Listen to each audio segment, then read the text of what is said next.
Magandang umaga po sa ating lahat, mga kinigiliw, mga minamahal ng Panginoon. May pag-asa po sa Panginoon, mga kinigiliw. Manigong bagong taon po sa ating lahat, mga ginigiliw, no? I remember nung bagong taon po, we spent New Year sa Pinokpok, Kalinga po. Kasama ko po ang aking pamilya, mga ginigiliw. So, habang binabrowse ko po yung Facebook ko, halos lahat ng pamilya, andun sila sa harapan ng hapag kainan ng lamesa, mga ginigiliw, na punong-puno ng masasarap na pagkain. May lechon, may iba't ibang klase ng mga prutas, mga ginigiliw. No, ito ay tradisyon ng tao, mga ginigiliw. No. At ang napansin ko, grabe, kung iniisip ko yung New Year na yan, nung nandun ako, parang impyerno ang pandinig ko. Grabe yung tunog ng mga motor, parang tapos yung sumisigaw ang mga tao. Ganito ba talaga ang New Year? Sabi ko. Alam nyo, sa Japan, walang nagpapaputok doon. Dito lang yata sa Pilipinas kasi mayaman ang Pilipinas. Mayaman ang mga tao sa Pilipinas, di ba?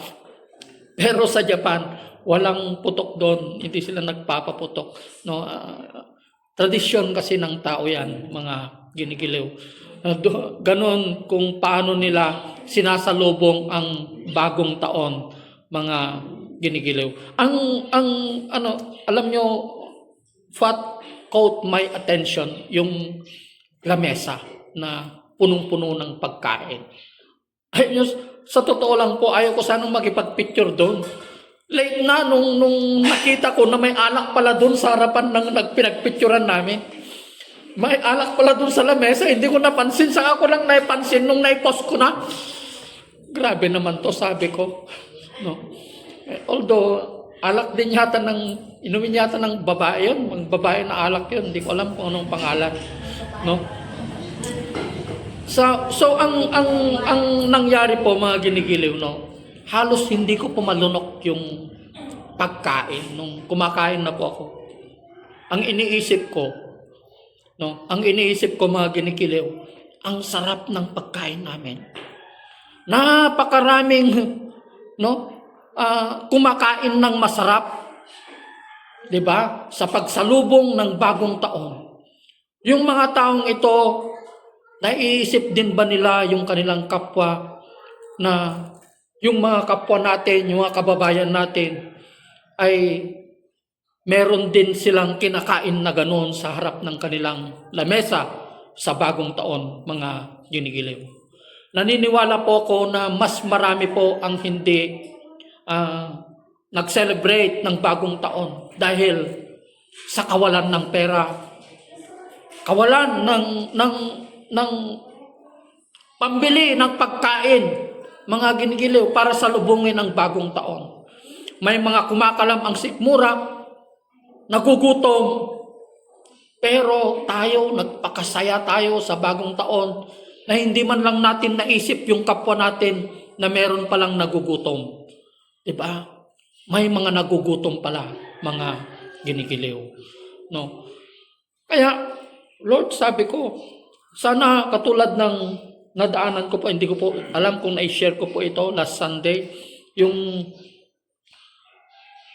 papunta po ako na magpamasahe sa Robinson, no. Nadaanan ko yung mga itas.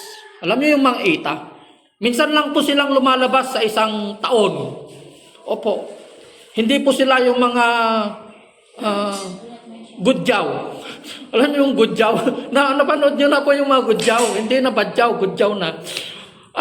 Tinanong ng isang nagtanong, magkano kinikita mo sa isang araw? Sabi ng isang nagtatrabaho. siguro sa isang kumpanya. 1,000 ang pinakamababa, sabi ng bata na good job. Kaya nag-iisip ngayon yung nagtatrabaho sa isang kumpanya na magre-resign na rin ako. Tutularan ko na rin yung ginagawa ng badyaw, sabi niya. Kaya binigyan po tayo ng karunungan ng Panginoon para tignan po natin kung sino yung tinutulungan natin, mga ginigiling. Yung mga ita na ito, no, na medyo mabilis kasi ng takbo ng sakyan, kaya hindi ako makapagkinto kasi may mga sakyan din sa likuran ko. Kaya ang naisip ko, Lord, sana pagbalik ko, andyan pa sila, sabi ko. Nagpre-pray po talaga ako. Sana pag uwi ko po, andyan pa rin yung mga ita na ito. Sabi ko po sa sarili ko. So, nung mga 10 o'clock in the evening, pagkatapos po ng pagpapamasahe ko po sa Robinson, pauwi na ako. Talagang hinanap ko po sila, nagdahan-dahan talaga ako. Pauwi. Praise God! Yung panalangin ko, tinugon ng Panginoon. Andun sila, alam mo yung waiting shed, papuntang Linao, yung airport, yung waiting shed doon. Yung harap ng City Mall. Di ba may waiting shed doon, tapos may nagbebenta ng mga mga prutas doon. At saka yung aluminum pan, may gumagawa doon. Alam nyo, binabaan ko talaga sila. Binabaan ko po sila. So, inalok ko sila na umuwi sila sa bahay kasi nag-iisa ako sa bahay. Yung pamilya ko umuwi sa Kalinga. Bumalik lang kasi ako dito kasi may inasikaso lang po ako sa bahay. So, inaalok ko sila na umuwi sa bahay para patulugin ko sana sila sa aircon, sa taas. Ayaw nila. Ayaw po nilang sumama sa akin. Sir, uwi po kami ng Rizal bukas. Kasi namasko lang po kami, sabi po nila. Isang pamilya, nakahiga sila sa semento. Wala po sila kahit karton, walang higaan. Yung bata lang nasanggol. Baby, mga 1 year old siguro. Or more or less 1 year old yung bata na yun. Wala pang saplot, walang short, walang pampers, hubad, nakadamit lang. Tapos may nailatag na damit sa kanyang higaan. No? Tapos amoy alak silang lahat. Amoy alak silang lahat, pati yung babae na nagpapadede, yung ina, amoy alak din. No? Grabe, sabi ko. Pero alam nyo, mga ginigilew, ang sabi ng salita ng Panginoon, hayaan mo ang mga mahihirap, sabi niya po. Nasa Proverbs po yun. Hayaan mo silang uminom. Sabi po ng salita ng Panginoon. Hayaan mo silang uminom upang makalimutan nila ang kahirapan ng buhay. Biblical po ito. Kaya sila umiinom para makalimutan nila yung kahirapan. Pansamantala, umiinom sila para makalimutan nila yung hirap, yung pagod na pinagdadaanan nila, mga ginigilew. So nagkaroon kami ng konting kwentuhan hanggang hindi ko sila hanggang maalo kay suda nga sumurot kanyak, then hanggang nagpaalam na po ako sa kanila. Kaya nung nagpaalam po ako, sabi nila, I love you, sir. Salamat dahil napansin mo kami. Sabi nila, I love you, sir. God bless you, sir. Sabi nila, masayang masaya po nila hanggang nakauwi na po ako, mga ginigilew. So, alam nyo, yun yung sabi ko na tayo kayang Kristiyano, naiisip din ba natin yung mga kapwa natin na walang makain? May mga pinagdadaanan, may mga circumstances sa buhay, may mga pagsubok sa buhay. Sa mga ospital, may mga nag-spend ng bagong taon nila sa ospital, mga ginigilew. Wala silang pambili ng gamot, ni walang pambili ng pagkain. Di ba? Yung isang kaibigan ko po na dati galing sa Amerika, kaya lang itinakwil ng kanyang mga magulang. No? So, dahil tinakwil siya ng kanyang mga magulang, nakapag-asawa din siya ng talagang walang medyo mahirap din ang pamumuhay, mga ginigiliw. Kaya yung bahay nila na parang palasyo, hindi binigay ng kanyang mga magulang, ibinenta nila. Kaya yung kaibigan ko na ito, nakatira lang siya doon nakatira siya sa may baybay, gilid ng dagat. Alam niyo, doon sa gilid ng dagat, kasi malapit lang po kasi yung bahay namin sa dagat, sa Ballesteros. So, ang nangyari po, mga ginigiliw, naipost kasi doon sa Facebook account niya na andun siya na agaw buhay sa ospital, nasa ICU po siya. So, tinatry nilang i-revive para mabuhay, pero hanggang nag-message po ako kasi naka-on yung kanya yung Facebook account niya. Nag-message po ako sa kanya na ano pong nangyari sa kanya. Sabi ng asawa niya, asawa pala niya yung nakasagot. Pastor, nasa ospital po siya, agaw buhay. Actually, wala nang pag-asa kanina, mamamatay na, kayang nirevive ulit namin. Baka sakali, ipaglalaban ko na sana mabuhay, sabi po niya. So, anyway, ipag-pray natin. Kung kalooban ng Panginoon na mabubuhay siya, kalooban ng Panginoon, sabi ko sa kanya. So, Pastor, sabi niya, yung 1,000 na pera ko, sabi ng doktor, bili daw ako ng gatas niya. Yung gatas niya, 950, ang naiwan na lang na pera ko, 100 plus, 130 na lang. Hindi ko na po alam kung saan ako kukuha ng pambili ng gamot, pambili ng pagkain ko dito, sabi niya. Sabi ko, hindi ka pababayaan ng Panginoon, sabi ko sa kanya, mga ginigiliw. So, alam niyo na siguro kung anong nangyari, no? Dahil Kristiyano naman tayo, alam naman natin kung ano ang pangangailangan ng kapwa natin. 'Di ba? Kasi ang isang Kristiyano, ginamit ng Panginoon yung mata at puso natin para makita natin yung mga kababayan natin na dumadaan ng mga ganitong pagsubok, ng mga ganitong circumstances sa kanilang buhay, mga ginigiliw. Kaya nga, ang ibabahagi ko ngayon sa inyo ay may dahilan kung bakit pinagpapala tayo ng Panginoon. Ano kaya ang dahilan? Bakit pinagpapala tayo ng Panginoon, mga ginigiliw? Alam nyo, ang pagpapala, a blessing cannot be a blessing unless it is being shared. Hindi po pagpapala ang isang natanggap mo kung hindi mo kaya itong ibahagi. Huwag mong sabihin yan na blessing na galing kay Lord kung hindi mo kayang magbahagi, hindi mo kayang mag-share. Opo. Kung hindi mo kayang mag-share. Kaya nga, nung nag-share po ako sa Kalinga, shinare ko po yun. Ang sarap-sarap ng andito sa harap ng lamesa natin, pero hindi natin nakikita yung kababayan natin na walang makain. Hindi ako nagyayabang, sabi ko sa kanila. Kaya kong magbigay ng malaking pera para lang to inspire them, para makita nila na yung pinaglilingkuran natin na Diyos ay totoo. Opo. Baka akala lang nila yung kaya lang ibigay ng porket mahirap lang tayo, yung kaya lang natin ibigay yung konting bagay lang, yung magbibigay ka lang ng limos 5 pesos, ganun lang. Hindi po. Kasi yung sinabi ko na po sa inyo kanina, na yung mata at puso natin, yung mata mo, mata na yan ng Kristo, mata yan ng Panginoon, kasi nasa atin ang pag-iisip ni Kristo, sabi niya sa kanyang salita, mga ginigiliw. Diba?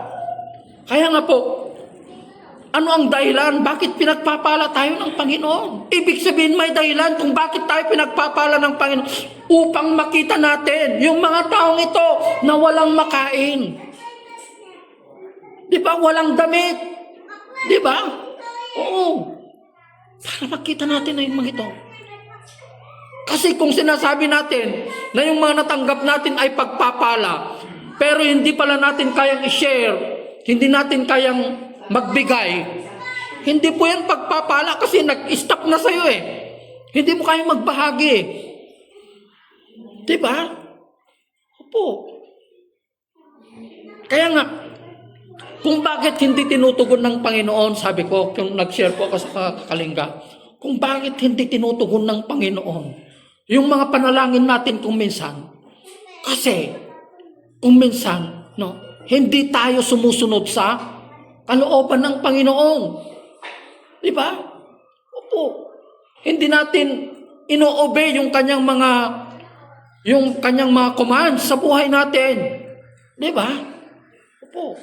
Kaya sabi ko, alam nyo, may hiwaga, yung na-share ko po, may milagro, may hiwaga sa pagsunod sa salita ng Panginoon, mga ginigiliw. Kaya minsan yung may isang tagpo na kung saan yung mga alagad ng ating Panginoong Hesukristo ay nangungusap po sila sa ating Panginoong Hesukristo na turuan po sila kung paano manalangin, mga ginigiliw. Kung paano manalangin. Kaya ang itinuro ng ating Panginoong Hesukristo na panalangin ay yung panalangin na yung Our Father in heaven, hallowed be thy name, thy kingdom come, your will be done on earth as it is in heaven. So yung panalangin na ito, mga ginigiliw, na ang mga panalangin na ito, dapat yung panalangin po natin, it should be offered with relationship. Di ba? It must be offered with a relationship with the Lord para tugunin na yung mga panalangin po natin. Di ba? It must be offered with a relationship. Dapat may relasyon ka sa Panginoon upang sa ganon, yung mga panalangin na ito, yung mga petisyon natin na ito sa ating Panginoon, tutuginin niya po yung mga panalangin na ito. Di ba? Then, ano pa? Forgive us our sins as we forgive those who sins against us. A prayer must be offered with forgiveness. Paano kapag papalain ng Panginoon kung hindi ka marunong magpatawad? Dapat marunong tayong magpatawad. Magpatawad po tayo, mga kinigiliw, upang sa ganon, papakinggan ng Panginoon yung mga panalangin natin. Yan ang sinabi niya sa James 5:15 yata. Anong sinabi niya sa James 5:15? Na pagagalingin ng Diyos ang mga taong may sakit, sabi niya. Pagagalingin niya. Yung mga may sakit, sabi niya, at patatawarin sila ng kanilang mga kasalanan dahil sa panalangin na may pananampalataya. Diba? Ano pa? It must be offered with faith. Yung panalangin natin dapat may pananampalataya. Paniniwala sa ating Panginoon, mga ginigiliw, upang sa ganon, tugunin niya ang ating mga panalangin, mga ginigiliw. Diba? Yun ang sinasabi niya po dito sa Luke 11. No? Ano pa? Prayer must be offered according to the will of God. Let your will be done. Sabi po ng Panginoon, di ba? Hindi yung kagustuhan natin yung nasusunod, kundi yung kagustuhan ng Panginoon. Mga ginigiliw. So, yun po yung mga panalangin na itinuro ng ating Panginoong Hesukristo sa kanyang mga lingkod, sa kanyang mga disipulo, mga ginigiliw. No? So, bago ako magtapos, kasi mag-share din po si Pastora, no? Gusto kong ulitin yung sinare ko po kanina na wala pong 3 kings, no? Wala pong nakalagay na 3 kings po. Kung sa inyo, kasi may mga Christian kasi na pinapractice din po nila yung happy 3 kings, sabi po nila. No? Wala pong 3 kings sa Bible. Opo, wala pong nakasulat na 3 hari. Dahil ang hari doon, walang iba kundi ang ating Panginoong Hesukristo. Ang binisita ng mga pantas na ito, yung mga wise men na ito, ay yung hari, ang ating Panginoong Hesukristo. Hindi yung 3, hindi yung 3 hari, hindi hari ang mga yon, wise men ang mga yon. Yun ang approach niya sa Matthew. Sila ay mga pantas, wise men, mga ginigiliw. Sa Lucas, ang approach sa Lucas, mga pastol. So sila yung mga pinagpahayagan ng Panginoon. Mga pastol. Anong pastol? Sila yung mga nag-aalaga ng mga tupa. Diba? Imagine mo, sa pagdating ng ating Panginoon, mga ginigiliw sa kapanganakan ng ating Panginoong Jesucristo, ang pinagpahayagan ng pagdating ng Kristo, pagsilang ng Espiritu ng Diyos, nagpahayag siya sa isang pastol. Diba? So, ibig sabihin, sino ba yung mga pastol? Na-share ko na ba ito? Sino ba yung mga pastol na sinasabi dito? Yung mga pastol, in today's context, ay yung mga pastor. Sila yung mga lingkod ng Panginoon. Sila yung mga pinagpayagan ng Panginoon upang ipakilala ang kanyang pagdating. Hindi lang po yung pastor ang pastol. Kayo rin. You are also the shepherd of God. Shepherd din kayo ng Panginoon. Kasi nakilala nyo, nalaman nyo yung pagdating ng Kristo, di ba? Nakilala nyo. Nakilala nyo. Tinanggap nyo yung kanyang kapanganakan. So tayo, we are the shepherd of God. Tayo ang pastol ng Panginoon.